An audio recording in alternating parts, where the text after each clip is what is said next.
Mimi naitwa Mchungaji John Mafwimbo, natoka Singida mjini, lakini pia ni askofu wa kanda ya kati. Kiutawala kanda ya kati inafika katika mkoa wa Manyara pamoja na mkoa wa Dodoma na Singida. Kwa hiyo tuko hapa ni kama unaiona hiyo mikoa yote mitatu. Lakini simame pia kama alivyosimama mtunza hazina wetu wa kanda kukutakeni radhi kwamba kanda hii ilikuwa inatakiwa iwe na watu wengi kuliko wote mliofika hapa. Lakini kwa bahati hiyo ulioiona ndio labda kanda ambayo ina watu wachache. Ukilinganisha na Mbeya, ukilinganisha hata na Iringa. Lakini Mungu atusaidie hili kipindi kijacho tuweze kufanya vizuri zaidi. Mbona uitiki kwa niaba yetu? Ili tuweze kufanya vizuri zaidi. Yumkini kuweko hapa leo ni kujifunza katika hilo. Ni kujifunza na kuelewa hilo kwamba kumbe kuna kitu kama hicho kinaweza kikatokea kinachohusiana na kanda wenyeji, alafu wasifanye pasavyo. Basi Mungu wa mbinguni atatusaidia katika kipindi kinachokuja tena tutafanya marekebisho. Ikiwa baada ya uchaguzi mkuu Oktoba, ikiwa Bwana atairejesha ofisi ya kanda kama au hata haitakuwepo tena, basi tutawaomba hao watakao kuwepo waweze kufanya vizuri. Namshukuru Mungu kwa ujio wako. Kitendo hiki kilicho wakusanyeni hapa ni kitendo kizuri sana, kwa sababu ninyi ndio uhai wa kanisa. Naona mnaposema kuski, kuna neno lingine nasema watengeneza njia. Kwa hiyo ninyi ni uhai mkubwa sana wa kanisa. Kanisa lolote hata kama ni dogo, hata kama lina washirika wawili, hata kama lina mshirika mmoja, lazima lianze kwa kuimba. Sasa unaweza ukaona jinsi umuhimu ulivyo wa huduma ya kuimba ndani ya kanisa la Kristo. Yako maandiko yanasema hata Yesu na wanafunzi wake waliimba. Kanisa la Jangwani waliimba. Agano Jipya makanisa yote waliimba. Na kanisa la mbinguni nalo linaimba. Unaweza ukaona jinsi kuimba kulivyo kwa muhimu. Ni kweli kabisa ziko kwaya, wakati mahali pengine ukienda unakuta kuna vikundi vya kusifu na kuabudu. Lakini kuna ile kwaya ya wote tunaoimba vitabu vya Injili au vitabu vya tenzi. Ile ni kwaya ya wote. Wakati mwingine kwaya hiyo haijali sauti, kama ile kwaya iliyosimama hapa inavyozingatia sauti, lakini ile kwaya ya wote haijali sauti. Mtu anaimba sauti aliyojaliwa na Roho Mtakatifu, anaimba kwenye kwaya ya kusanyiko, na inapendeza tu, kwa sababu Mungu amemfanya kila mtu kupendeza kwa aina yake ndani ya nyumba yake, kwa sura, umbile la mwili wake, mpaka kwa sauti yake. Wakati mwingine sauti fulani ya mtu fulani inapokosekana kanisani, unaona kabisa watu wanaulizana yuko wapi, kaenda wapi?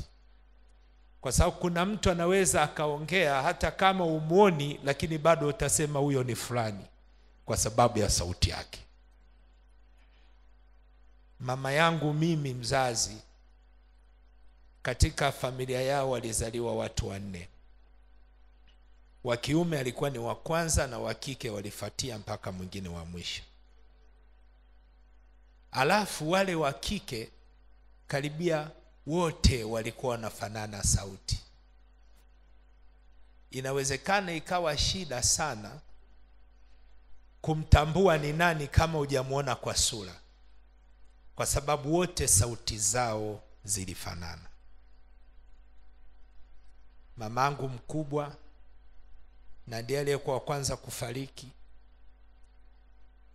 yeye alikuwa anaishi maeneo ya Kibaha kwa wakati huo, Kibaha. Na mama yangu mzazi ndiye alikuwa wa pili kumfuata huyo mamangu mkubwa, yeye alikuwa anaishi Mwanza. Sasa alipokuwa kazini, mama yangu mzazi alipokuwa kazini, alikuwa anapita kwenye korido. Lakini wakati anapita kwenye korido alikuwa akiongea na mama mwingine. Wanapita wanatembea huku wanazungumza.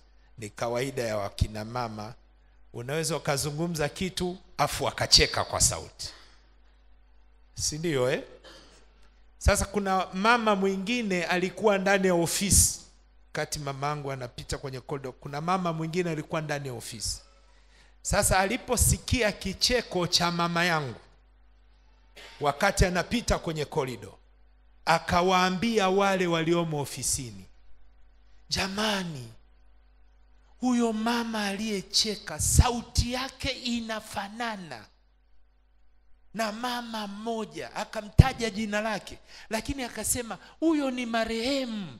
Lakini kwa nini sauti yake inafanana na huyo mama? Au huyo amefufuka nini? Ngoja nikamwangalie.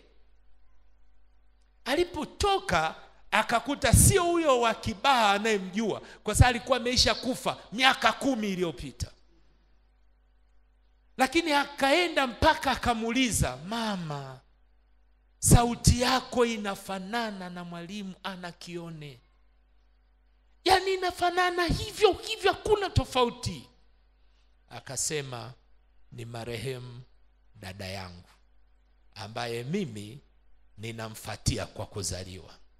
Sasa nataka tujue ya kwamba ndani ya nyumba ya Mungu tusipofanana kwa sura, kuna maeneo tunayofanana tu sisi kama wana wa Mungu.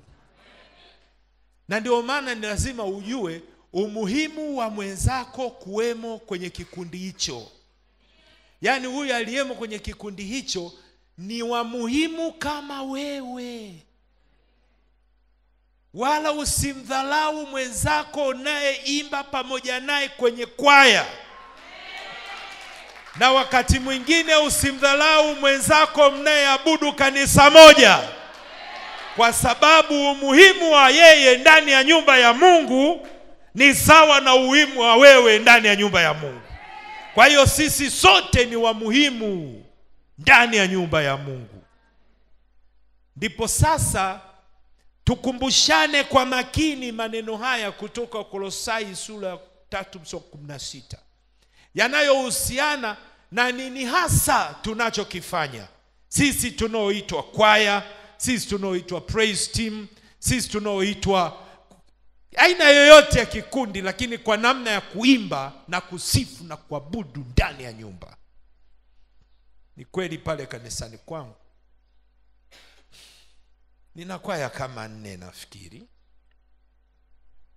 Kuna kwaya tunaoita kwaya kuu, lakini tunaita Utemini Gospel Singer. Lakini kuna kwaya nyingine inaonekana ni kama kwaya vijana, lakini kwa jina la Ebeneza. Na tuna hiyo praise team, lakini pia tuna kwaya nyingine au bendi inaitwa Kila Goti Litapigwa. Sasa kuna vitu GSS. Kwa hiyo kuna hao wote wanaounda kanisa moja. Mnaweza kuwa na kwaya 4, 5, lakini wote nyie mnaunda kanisa moja. Kwa hiyo ninyi nyote ni wa muhimu. Kisiwepo kikundi kinachodhalau kikundi kingine, au kikundi kinachopiga vita kikundi kingine. Sasa mimi kanisani kwangu niko hivi. Kwaya ikisimama ikaimba vizuri sana, mpaka watu wakaruka, mpaka wakashangilia. Mimi nikisimama nitasema, kwaya zote mmeimba vizuri, tupige makofi kwa Bwana Yesu. Nitasema kwaya zote tumeimba vizuri, kwa sababu mimi huwa najihadhari kuwa shabiki wa kwaya moja ndani ya kanisa, kwa sababu mimi ni baba wa vikundi vyote. Sijui kama naeleweka vizuri. Nafahamu kuna wengine wanaweza kuwa the best, lakini nikisimama mbele, mimi kwangu wote ni the best.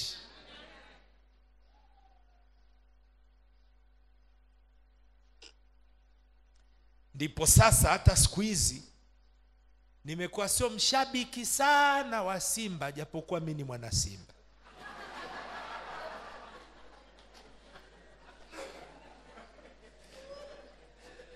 Kwa sababu nilikuja kugundua kazi inayoifanya, nikiwa shabiki sana ninawakwaza wale wengine wananchi.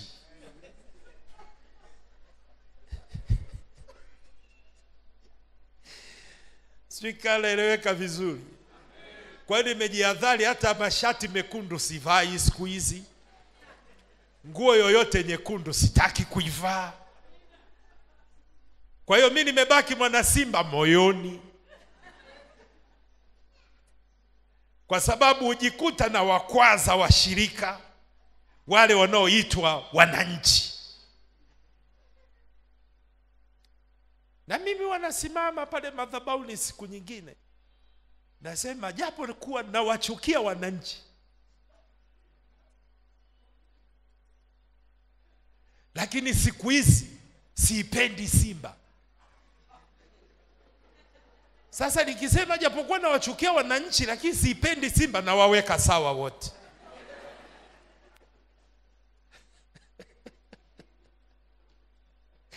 Kwa hiyo nikitoka nje wananchi wananipenda, maana ni washirika wangu, lakini wananchi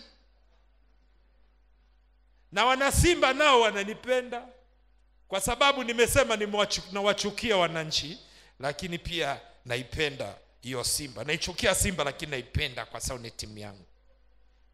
Kwa hiyo ni vizuri sisi huku tunapokuwa hatuna ubaguzi huku, tunapokuwa hatuna ubaguzi hata kwenye kongamano hili. Ukweli ni kwamba kuna wengine wanaweza wakaimba sana, lakini vizuri huku tusiwe na ubaguzi. Ni vizuri huku akina Malatila huku tusiwe na ubaguzi.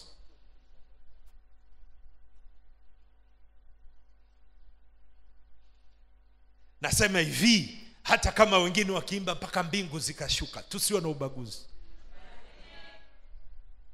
Kwa nini? Kwa sababu hao wote ni wetu. Hao wote ni wetu. Mimi napenda kuimba lakini sina sauti ya kuimba. Wakati fulani niko mdogo, kwenye ile dini ya Baba na Mwana na Roho, nilikuwa naimba kwaya. Kwa sababu ile kwaya mimi nilikuwa naimba sauti ya kwanza, kwa sababu nilikuwa mdogo na sauti yangu ilikuwa ndogo.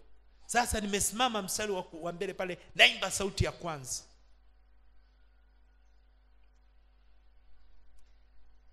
Nimeingia kwenye makanisa watu waliokoka nikiwa na umri wa miaka 16. Nikatamani kuimba, lakini nikajikuta kila ninavyofundishwa niimbe sauti nashindwa. Moyoni mwangu nikaikubali hiyo hali. Nikasema hivi, sio lazima nijue kila kitu. Sio lazima nijue kila kitu, kwa sababu Mungu huwapa watu wengine kufanya anavyotaka yeye.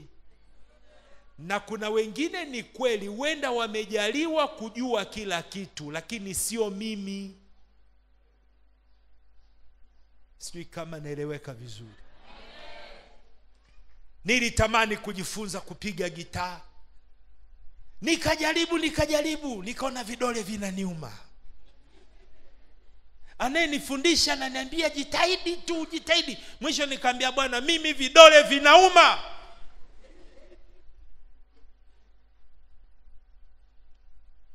Jibu nililolipata, siwezi kujua kila kitu.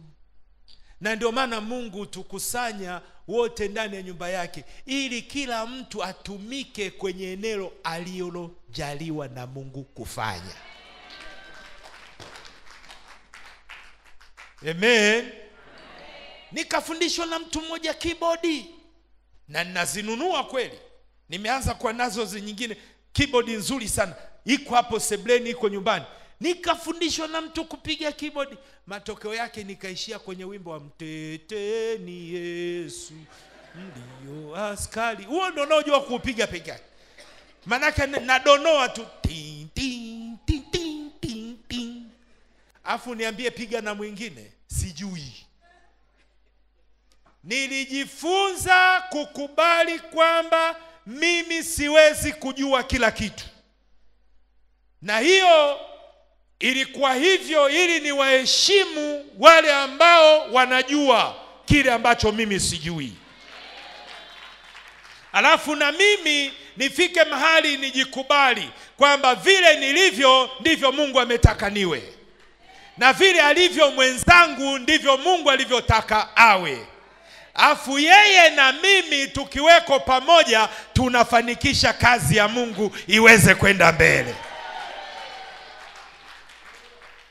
Ndipo sasa hakuna mtu anayefurahisha ndani ya nyumba ya Mungu, hakuna mtu mzuri ndani ya nyumba ya Mungu kama yule anayejua ya kwamba Mungu amemjalia kupiga gita vizuri, Mungu amemjalia kuwa na sauti nzuri, Mungu amemjalia kupiga drums vizuri, Mungu amemjalia kupiga ngoma vizuri, Mungu amemjalia kupiga keyboard vizuri, Mungu amemjalia kuwa kiongozi wa kuimba vizuri, na kisha akawa mnyenyekevu.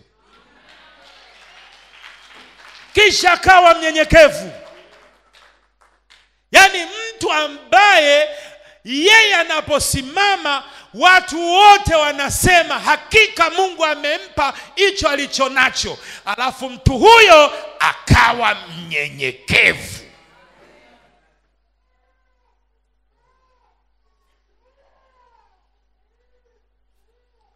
Kwa sababu ndugu zangu,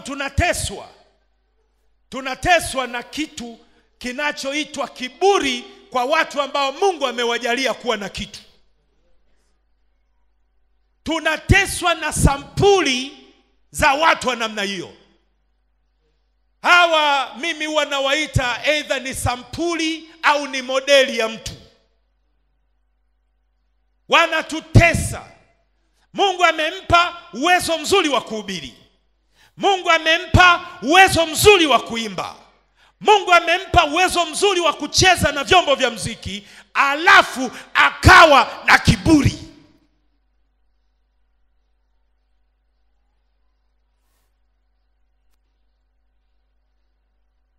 Kanisa la duniani ni hilo tulilolisoma katika hiyo Wakolosai 3:16.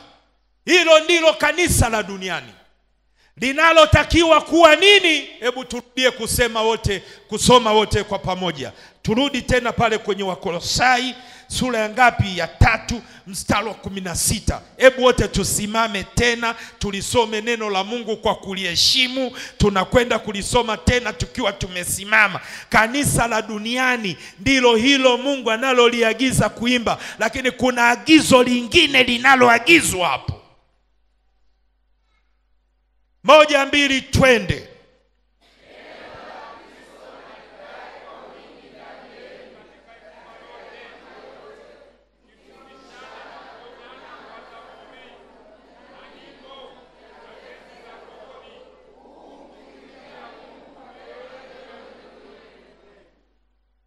Mstari wa 17.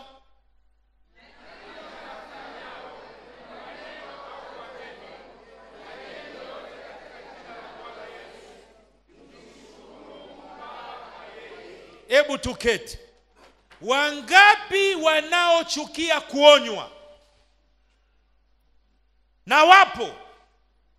Na Biblia inasema huku mkionyana. Hili ndilo kanisa la duniani linaimba tenzi za rohoni. Na hizo tenzi za rohoni tunazo. Hili ndilo kanisa la duniani linaagizwa, linahitajika kufanya mambo kama hayo. Biblia inasema hivi, tukionyana kwa zaburi, tukifundishana kwa hekima yote, huku tukimwimbia Mungu kwa neema mioyoni mwetu. Na kila tunalolifanya kwa tendo au tulifanye huku tukimshukuru Mungu Baba kwa yeye. Chochote ulichopewa na Mungu, mshukuru Mungu kwa hicho alichokupa. Mshukuru Mungu kwa hicho alichokupa. Na unapoimba maanisha. Unapoimba kwa mdomo wako, maanisha na macho yako. Na unachoimba kwa mdomo na kwa macho yako, maanisha na moyo wako. Sisi wote tumeokolewa kutoka maeneo tofauti tofauti. Pengine hatukuwa wazuri kule, lakini tuwe wazuri ndani ya nyumba ya Mungu. Ndio, watu kama wakina Chidumule walikuwa ni waimbaji wa kidunia. Wakina Lemi Ongara kabla ya kufa walikuwa ni waimbaji wa kidunia. Wakina Mzee Makasi walikuwa ni waimbaji wa kidunia, lakini leo wanamalizia au wengine wanamalizia uimbaji wao ndani ya nyumba ya Mungu. Kwa hiyo kama tulikuwa wabaya kule, tuwe wazuri kwenye nyumba ya Mungu leo. Kama tulikuwa hatufai kule, tufae ndani ya nyumba ya Mungu leo. Kama tulikuwa sio watu wenye ushuhuda mzuri kule, tuwe watu wenye ushuhuda mzuri ndani ya nyumba ya Mungu. Ukiimba, maanisha macho yako, kinywa chako na moyo wako, vyote viende pamoja. Tuko pamoja? Naeleweka vizuri? Kwa hiyo sifa njema kwa mwimbaji yeyote ni unyenyekevu. Cha kwanza ni unyenyekevu. Unapoonywa, nyenyekea. Huku mkionyana kwa zaburi na nyimbo na tenzi za rohoni, nyenyekea, shuka.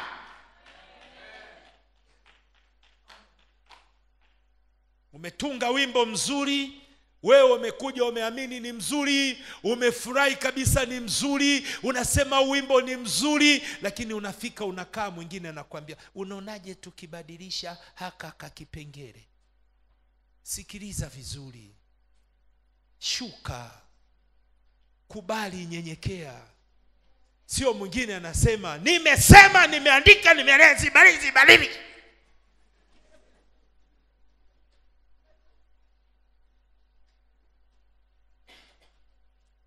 Sifa ya kwanza ya mtu aliyepewa na Mungu kitu moyoni mwake ni unyenyekevu.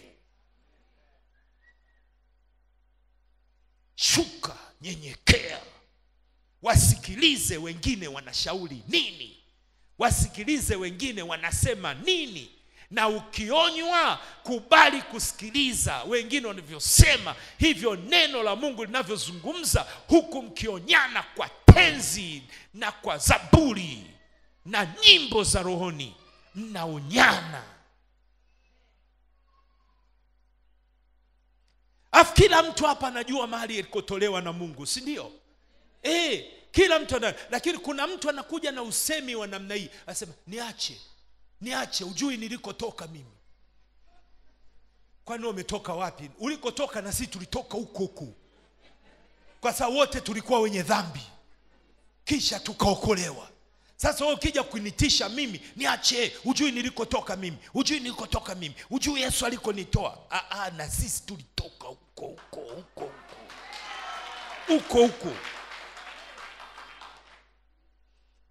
Kwa hiyo kila mtu ashuke, anyenyekee kwa mwenzake, kwa sababu wote tulitoka huko ulikotoka. Kuna mzee mmoja kule Kongo, nilikwenda kuhubiri zamani huko Kongo huko. Hiyo sehemu moja ya Bukavu huko. Nilikwenda kuhubiri huko mwaka 88, 87. Ule mzee ni marehemu sasa hivi, alikuwa anaitwa Juma Kitalebe. Alikuwa mchawi. Sio uchawi wa kusikia kwa watu, wa kuniambia ye mwenyewe. Baba, nilikuwa mchawi mimi. Wote hapa wananijua hapa. Hakuna zenijua. Lakini namshukuru Yesu ameniokoa. Namshukuru Yesu ameniokoa. Alikuwa ni mzee mkubwa wa kiumri. Mzee kabisa. Akianza kuimba kanisani, mimi nikawa namwangalia jinsi anavyoimba, nikasema hakika kila mtu anajua wapi alikotolewa. Utajua kwa maana ya kumaanisha kwake. Utajua kwa maana ya kumaanisha kwake.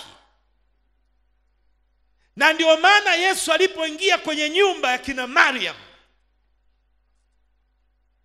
Biblia inasema alipoingia kwa Zakayo, Biblia inasema akaja mwanamke mmoja akalia machozi miguuni kwa Yesu na kumpaka Yesu mafuta na kumfuta yale machozi kwa nywele zake. Wako jamaa wakaanza kusema, angalieni, angekuwa ni nabii huyu, mwanamke huyu asingeenda miguuni kwa kufanya vile. Angalieni. Lakini Yesu akasema, angalieni mwanamke huyu alivyofanya. Hii ni nini? Kwa sababu aliyesamehewa sana, huyo upenda sana. Aliyesamehewa sana, huyo upenda sana.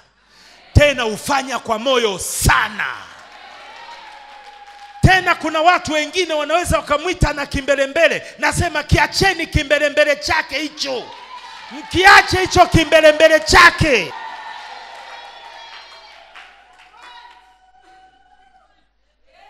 Mumwache. Anajua wapi ametoka. Nasema hivi, anajua wapi ametoka. Wewe usifananishe mtu aliyeponywa magonjwa yake na Yesu.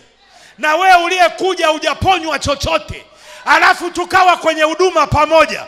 Huyu aliyeponywa na Yesu upenda sana. Upenda sana.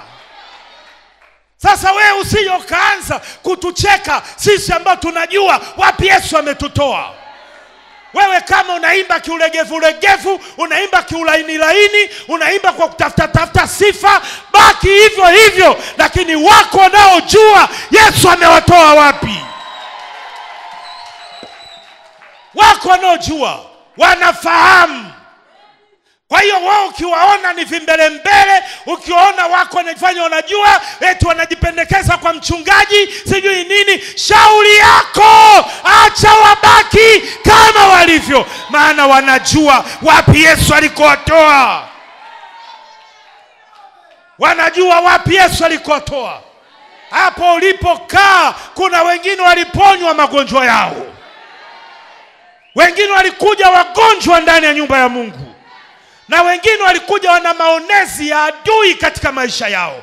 Mungu amewafungua, amewapa amani, amewapa raha, amewapa furaha ya kweli. Waacheni kama walivyo.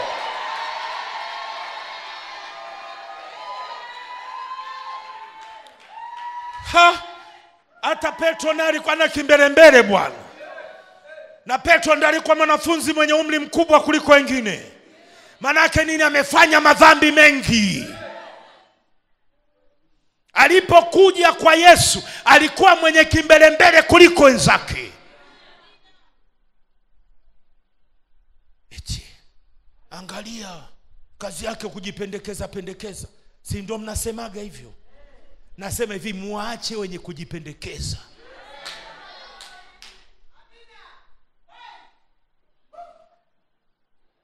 Ndio. Kuna watu ambao mambo mabaya yakienda ndani ya kwaya hawawezi kumficha mchungaji. Lazima watamwambia mchungaji.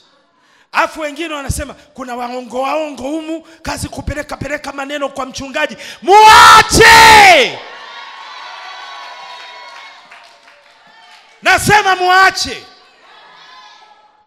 Yaani nyinyi mmekaa mnakubaliana mambo mabaya, eti naye amenyamaza. Mimi si nyamazi. Mimi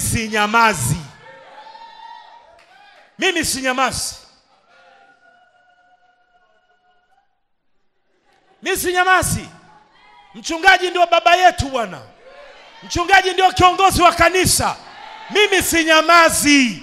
Mimi nitapeleka tu. Kuna watu wengine wanasema mchungaji naye anajifanya hapa, sio mchungaji nini? Nasema nikikusikia mimi naenda.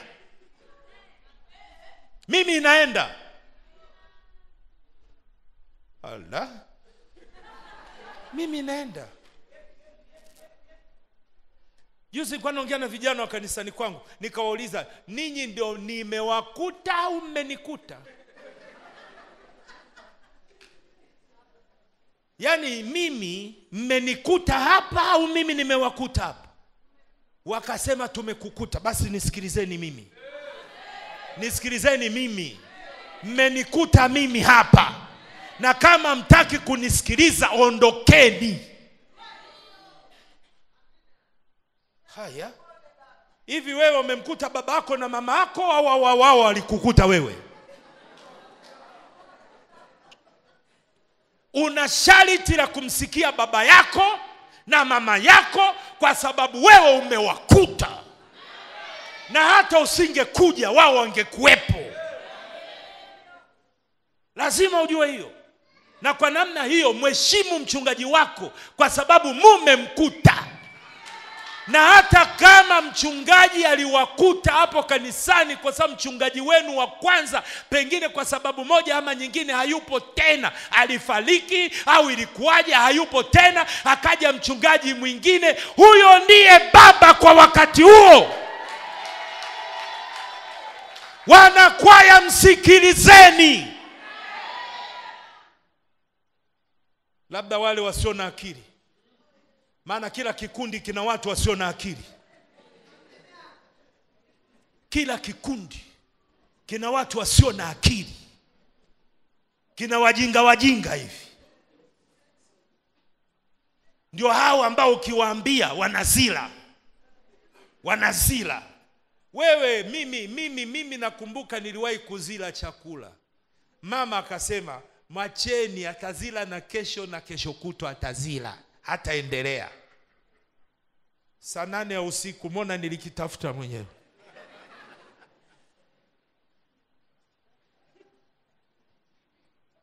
Sasa kuna watu wamo kanisani kazi yao kuzilazila hivi. Yaani kuzilazila hivi. Yeye anavyoona huduma yake na umuhimu wa huduma yake, na kweli sisi tunamheshimu na tunapenda, lakini kwa sababu ya kiburi uzilazila hivi. I say, ukiingia kwenye 18 ya kwangu mimi, mtu wa hivyo,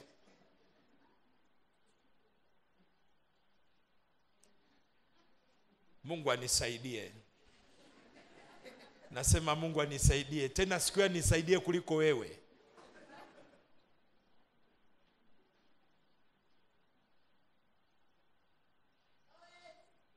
Tusimame tena.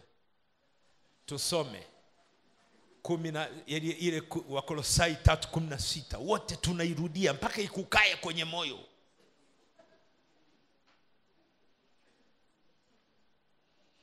Twende. Neno la Kristo na likae kwa wingi ndani yenu katika hekima yote, mkifundishana na kuonyana kwa zaburi na nyimbo na tenzi za rohoni, huku mkimwimbia Mungu kwa neema mioyoni mwenu. Tukae. Huku mkimwimbia Mungu kwa neema. Kuna kwaya wameimba kuhusu neema. Neema ni nini? Neema ni uwezo wa Mungu ambao amewapa watu. Watu hawajiokoi wenyewe isipokuwa uwezo huo unawaokoa. watu hawapati wanavyovitaka wenyewe, isipokuwa uwezo wa neema unawapa. Watu wa Mungu, tumeelewana? Wanakwaya wote huko mlikotoka, tumeelewana? Mimi naishukuru EAGT na misingi yake ya imani na malezi inayotoa, tunayoyapokea kutoka kwa wazee wetu wakina mzee Mwakipesile, yanayoshuka hayo malezi, kama vile Zaburi 133 inayosema ni vazi la utawala hilo, mafuta kutoka kichwani pa Haruni yanatiririka mpaka kwenye vazi la pindo lake. Kule kwenye vazi la pindo ndiko sisi wote tuliko huko chini. Mafuta natiririka kutoka kwa baba yetu Mwakipesile, yanashuka kwa viongozi wa kanda, yanashuka kwa viongozi wa majimbo, yanashuka mpaka kwa washirika wetu. Ni nini? Hiyo ni roho ya usikivu inayotokana na nini? Viongozi wetu wanamsikiliza Mungu, wanaofuata wanamsikiliza Mungu, tunakwenda wanamsikiliza Mungu, mpaka washirika wetu wamsikilize Mungu. Watu wakubali kuonywa, huku mkionyana kwa nyimbo na tenzi za rohoni na kumwimbia Mungu na kumshukuru. Kwa hiyo kila mtu ni wa muhimu. Wewe ni wa muhimu sana. Narudia tena, unapoimba wimbo wowote, maanisha kilichoko kichwani kwako na kwenye moyo wako viende pamoja. Viende pamoja. Waheshimuni walimu wenu wa kwaya. Tena muwaheshimu sana. Muwaheshimu sana. Wanakwaya mliokuja hapa kwa niaba ya wengine ambao hawajaja, mheshimuni mama mchungaji wenu, mheshimuni sana.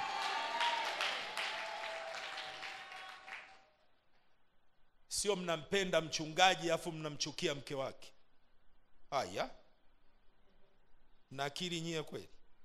Hivi unaweza ukampenda baba ukamchukia mamako?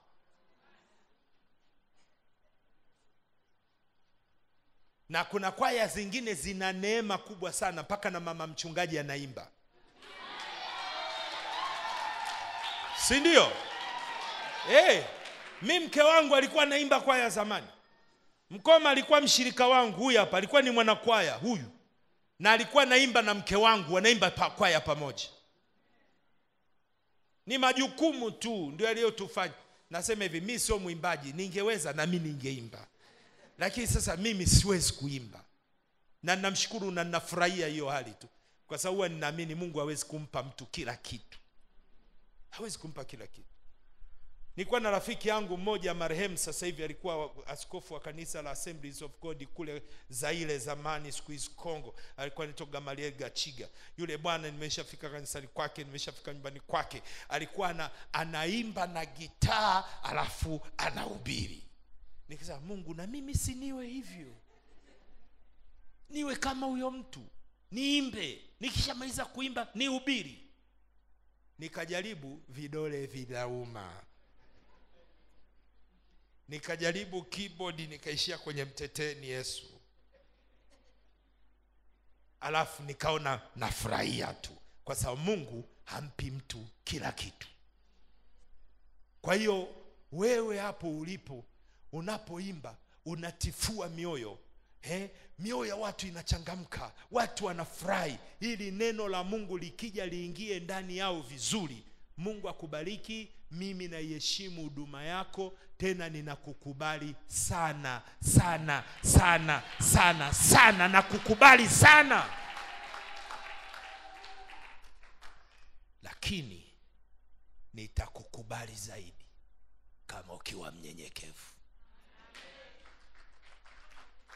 Kama ukiwa mnyenyekevu. Kwa kusema hayo, naomba tusimame. Naomba tusimame ndugu zangu wanakwaya, ambaye sisi wachungaji tunawakubali sana katika huduma zetu. Yaani sisi wachungaji tunawafurahia sana, tunajua umuhimu wenu. Tunaujua umuhimu wenu, uwepo wenu ndani ya nyumba ya Mungu. Nyie ni watu wa maana sana. Nasema tena, nyie ni watu wa maana sana. Yaani muwe wawili, uwe mmoja, ninyi ni watu wa maana sana sana sana. Nakumbuka kwaya ya kwanza kanisani kwangu, hatukuwa na ngoma, tulikuwa na mikono, tunapiga makofi. Nakumbuka tulikuwa napiga makofi pamoja na chupa ya Fanta, tunaisugua hivi. Chupa ya Fanta tunaisugua, chupa ya Fanta ndio tumeanza nayo. Baadaye ngoma, baadaye nini, tukapata changer, zile redio za changer za zamani za santuri, ndio tunaitumia kama amplifier. Baadaye magitaa ya kuchonga, yani ya kuchonga kabisa. Baadaye nini, keyboard ile toy ndogo kabisa ya mtu anamnunulia mtoto wake wa darasa la pili. Huko tukaendelea mpaka hapo tulipofikia. Sasa naiangalia ile juhudi waliokuwa nayo wale watu, pamoja na utoto vifaa. Unasema hivi, mimi kama mchungaji naikubali sana hiyo huduma, kwa sababu najua wapi tumetoka.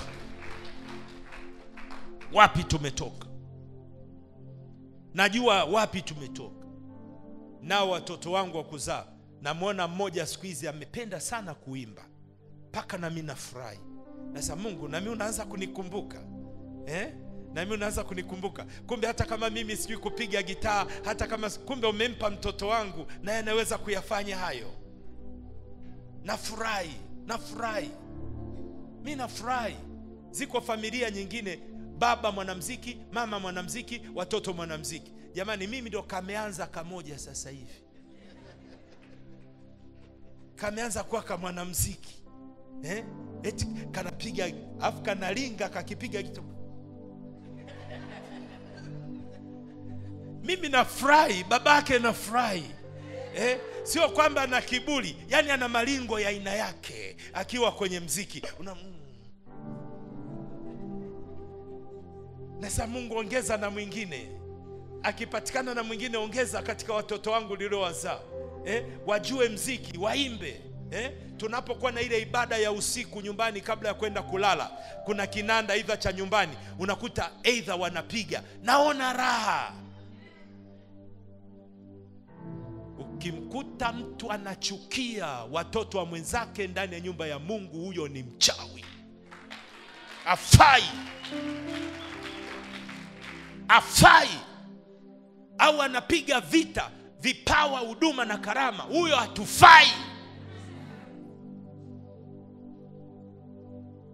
Mpe mkono mwenzako, mwambie ubarikiwe. Umeelewa hayo maneno? Muulize, amekuelewa? Muulize tena, ameelewa haya maneno? Kama umeelewa, ukirudi peleka habari njema.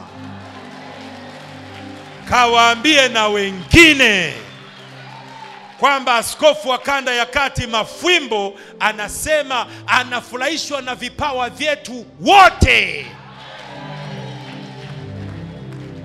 lakini anamchukia mwenye kiburi. Kawaambie hivyo, anamchukia mwenye kiburi. Haya, inua yote mikono yako juu sasa. Inua mikono yako juu sasa. Sema, Bwana Yesu, umetuleta toka tulikotoka na kutufikisha hapa kanisa letu la Mlimwa West